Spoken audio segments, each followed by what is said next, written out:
Good evening and greetings from Detroit, Michigan. This is Brother Stephen Kropp. I am the director of the Solanus Casey Centre here in Detroit.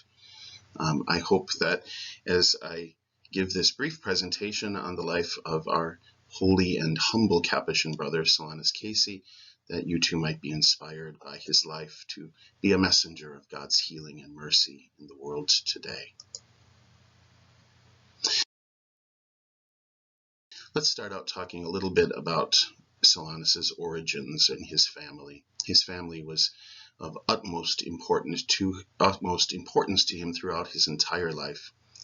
We have a rare picture of him here with his family. This is Solanus in the middle, seated there. These are his parents down below, seated, and he's pictured there with his 13 living brothers and sisters at the time this picture was taken. One of the rarities of this picture is that Solanus is very young and he's also beardless. Certainly, Solanus's devotion to the Blessed Mother had a lot to do with his own mother, who was a prayerful and loving woman. Solanus said of Mary, our Blessed Mother, he said, "Our Blessed Mother is always coaching poor sinners on the one hand to confidence and penance, and on the other coaching Jesus our Lord to have mercy and to spare us." Certainly, his own mother was a great source of love and compassion, and also a great support for Solanus in his life and in his vocational choices.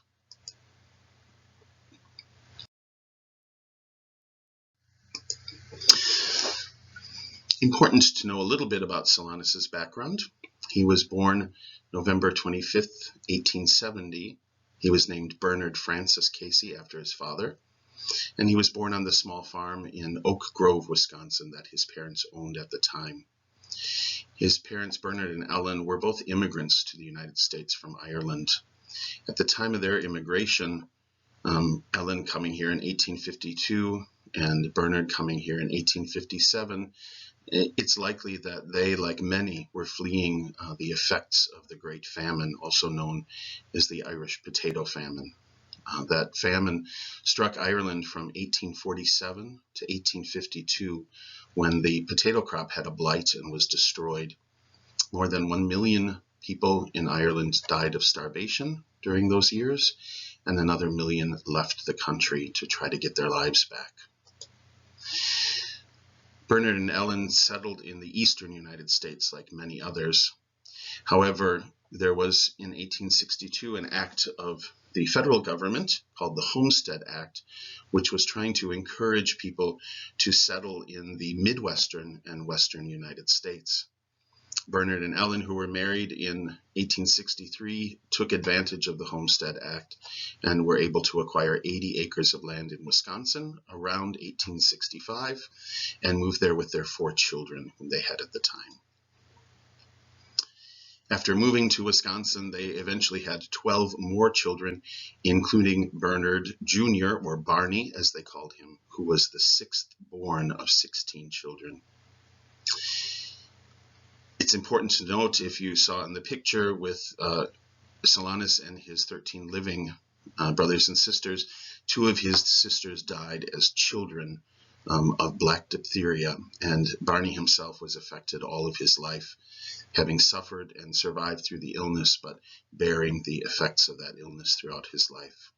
That certainly had a profound effect on his life as well.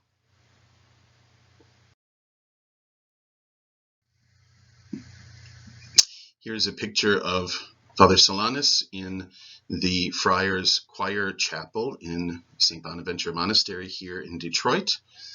This is probably from the 1950s.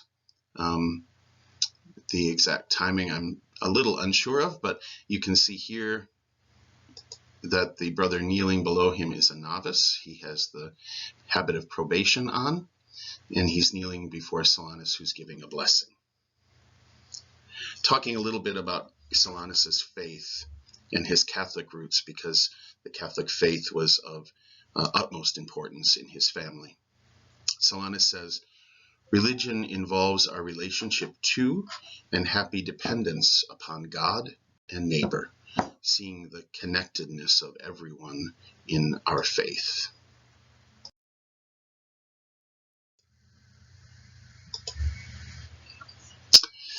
Solanus' family was Irish from Ireland, his parents and grandparents, and the Catholic faith was deeply impressed into the Casey family. They prayed a daily rosary. The children were constantly being exhorted to prayer by their parents, and from his teen years on, Barney began to think about the possibility of becoming a priest. Among several experiences that he had in his young adult life, at age 21, Barney was working as a streetcar operator, a necessary thing for him to do to help support his family. And as he was driving the streetcar down the street, he saw a commotion on the tracks, stopped the streetcar, and witnessed a young woman being assaulted and murdered on the tracks in front of the streetcar. This, along with a couple of other experiences that he had prior to this, really led him to more seriously discern his vocation. And he eventually returned home to his family so that he could prepare to enter St. Francis de Sales Seminary for the Archdiocese of Milwaukee, Wisconsin. He attended there. He was much beloved by his classmates and his professors, but he struggled with his studies, particularly with the German language that his professors spoke, the Latin language that was the language of his textbooks, and he eventually left the seminary. At the advice of one of his professors, he considered religious life. He contacted the Jesuits, the Franciscan friars, and the Capuchin Franciscans, but after receiving letters of invitation from each of them, he found that he was not drawn to that life at all. He just felt that that type of lifestyle was not for him, and so he and his family began a novena, which concluded on the Solemnity of the Immaculate Conception, to try to help him answer his questions about his vocation, knowing that whatever the answer was, he would rely on the will of God to guide him in his life. On the final day of the novena, after attending Mass and praying his prayers, he heard the voice of the Blessed Mother say, "Go to Detroit," which for him he understood to mean, go to Detroit to join the Capuchins at St. Bonaventure Monastery.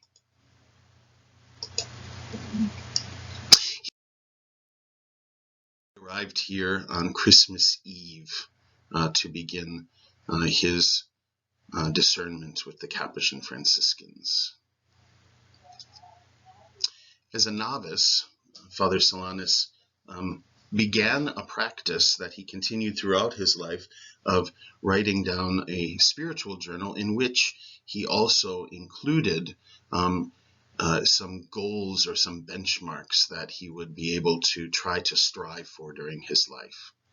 As a novice, he wrote the means for acquiring the love of God, and 5 points that guided him not only through his year of novitiate, but through his entire life. 1, detachment from earthly affections, singleness of purpose. 2, meditation on the Passion. 3, uniformity with the divine will.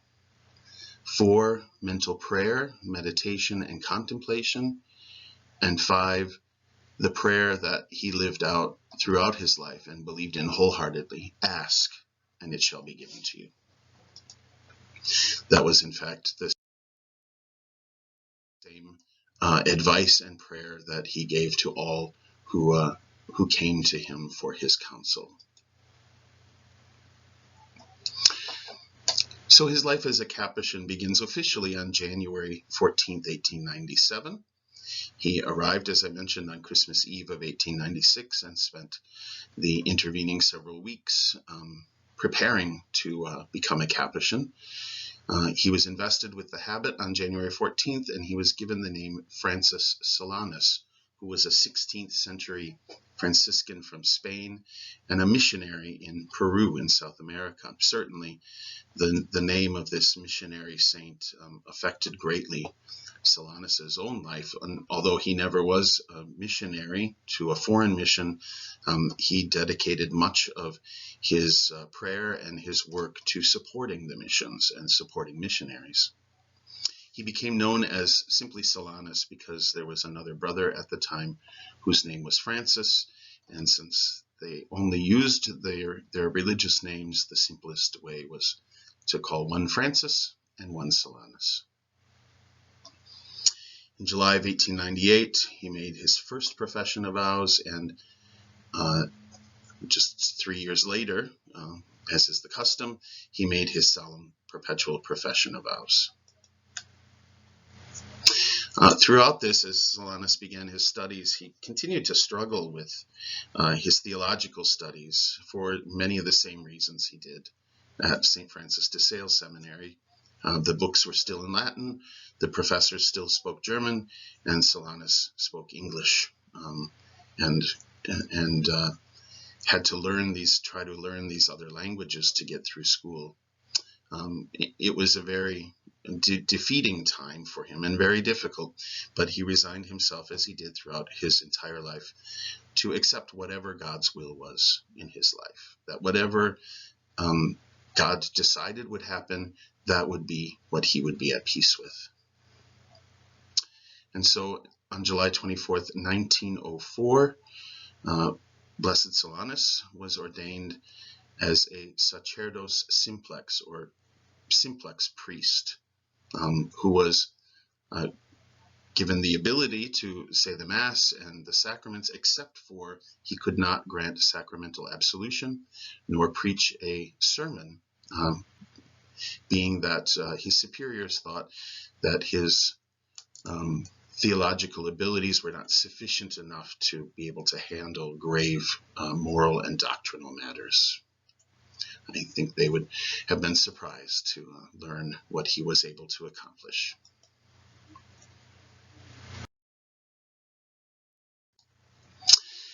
Now that we have these kind of important preliminary matters down, we can get a little deeper into Solanus' life. Here's a picture of Blessed Solanus in the middle, working at our soup kitchen in Detroit, which he, along with Father Herman Buss and the secular Franciscan family, helped to found. It was founded because of the Great Depression.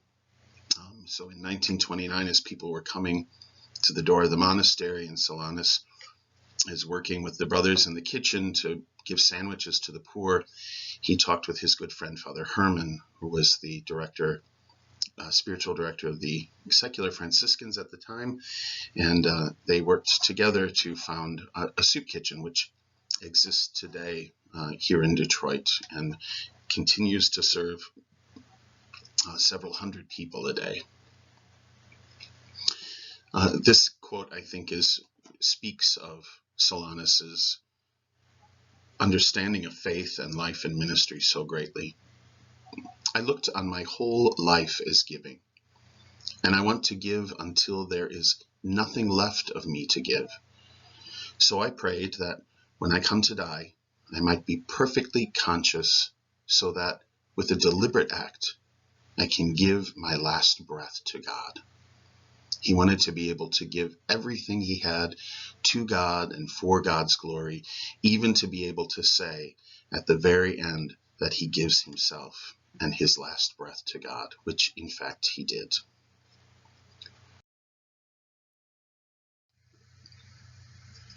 I would say, sorry about the picture down in the corner there, hidden by my face. This is an icon that was done of Father Solanus at the front door of St. Bonaventure Monastery here in Detroit, where he spent more than 20 years of his ministry. As I mentioned, I think the idea of giving until there's nothing left to give was what Solanus was about, as he worked tirelessly to address the needs of so many who came to him. Since Solanus was a simplex priest, the issue became for his pastors of where he was assigned is what are they going to do with this simplex priest? Because Capuchins served at that time as pastors, as confessors, and as preachers if they were ordained. And so what do you do with a priest who can't be any of these things? So they assigned him to jobs that others would have had, especially those brothers who were not ordained. Sacristan, director of altar servers, handling some of these, parish groups and guilds, and eventually they assigned him the job of porter or doorkeeper, which is where he ended up spending the remainder of his life in ministry. Although we claim him here in Detroit, and for his ministry here, Solanus did spend 20 years in New York State. He served at Sacred Heart Parish in Yonkers, at Our Lady of Sorrows Parish in New York City and Manhattan, both parishes which the Capuchins still have and operate today, and at Our Lady of the Angels in Harlem in New York City. And then from 1924 to 1946, Solanus served at St. Bonaventure Monastery here in Detroit, where he became very well known, although very early on, even when he was at Sacred Heart in Yonkers, already people knew there was something different about this man, so that before he even moved to Detroit, the provincial minister at the time had asked Solanus to begin to keep a log of all of the people who came in, their requests, and what the results were from their requests for prayer. Solanus said in his life that his two greatest loves in life were the sick and the poor. He said this because as a younger man, he really kind of turned himself from either of them, as is often the case. The sick and the poor are the ones who are easy to overlook, or maybe are not the most make us the most excited to serve, especially the poor if they have issues with hygiene or keeping themselves clean. Solanus really, he purposefully embraced love of the sick and the poor as a means of overcoming his own shortcomings. He knew that was a shortcoming of his, and so he decided that his greatest loves would be what was among his greatest shortcomings. Very early on, as I mentioned, as he reached out to the sick and the poor who felt this strong attraction to Solanus, knowing and really feeling deeply in their lives the love that he had for them, it became clear early on that some pretty profound and sometimes miraculous things were happening to the people who came to Solanus, which is when the provincial asked him to begin to record what the experiences were of people who came to him. And favors were constantly being reported. If you read more about Solanus, you'll hear stories about a little girl who was unable to walk from birth, and when her parents brought the child to Solanus and he prayed over them, the little girl walked out of the front office and onto the street with hand in hand with her parents. There are many stories like that of favors being reported. There were also many stories of favors, not happening in the same way that people would have liked it. Yes, people may have come in and asked for specific requests, miraculous requests, but Solanus truly believed in his heart that every request of God would be answered. It may not be answered in exactly the way that we requested it, but it would be answered in the way that we really needed it, as a means to our salvation, as a means to coming to salvation in Christ. And he believed that anyone with faith who approached God would get what they needed. Maybe not what they asked for, but would get from God whatever they needed. Here's a picture of Father Solanus's grave in Detroit. This is a picture of his grave in our cemetery in the backyard of the monastery. He's no longer interred there. He is interred in the chapel of St. Bonaventure Monastery for people to come for great devotion, but we still maintain a marker at that spot where he was buried. This gravestone is now relocated to the church where he is. Solanus said, "If we only try to show the dear Lord a good will and ask him for resignation to the crosses he sends or permits to come our way, we may be sure that sooner or later they will turn out to have been blessings in disguise."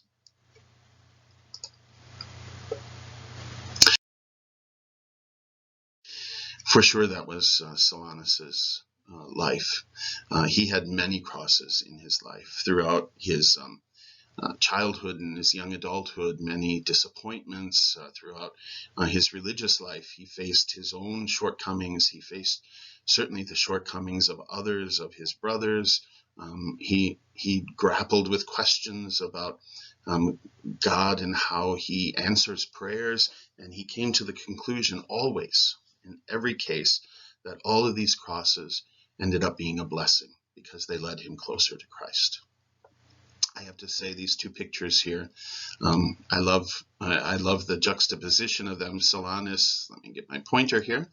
Solanus, this is a kind of famous picture of him with these kind of crazy looking red glasses that he had on. This was probably from the 1940s, would be my guess. This is a picture from the Beatification Mass. Three of our brothers from Ethiopia, Brother Gebre, Brother Johannes, and Brother Warku here, who posed for this picture, which ended up in the newspaper with their crazy red glasses on and their little fans with the face of Solanus. I like the picture because it shows Solanus's humanness and his approachability, that people aren't afraid to have a little fun because of him. In fact, they know in his humanity and his humbleness and in his love for others, that's exactly what he would want. Near the end of his life, Father Solanus was transferred to Huntington, Indiana, to a friary that we had there. The idea was in a rural place he would be able to rest, and he had many illnesses. Particularly, he had this skin disease called erysipelas. It was a disease that caused painful and oftentimes bloody sores to appear on his skin. By the end of his life, he was covered with these sores and required hospitalization for treatment and care. But for 10 years, he ended up going to Huntington, Indiana, being away from people, having time out in the country to just, as an older man, to rest and recuperate.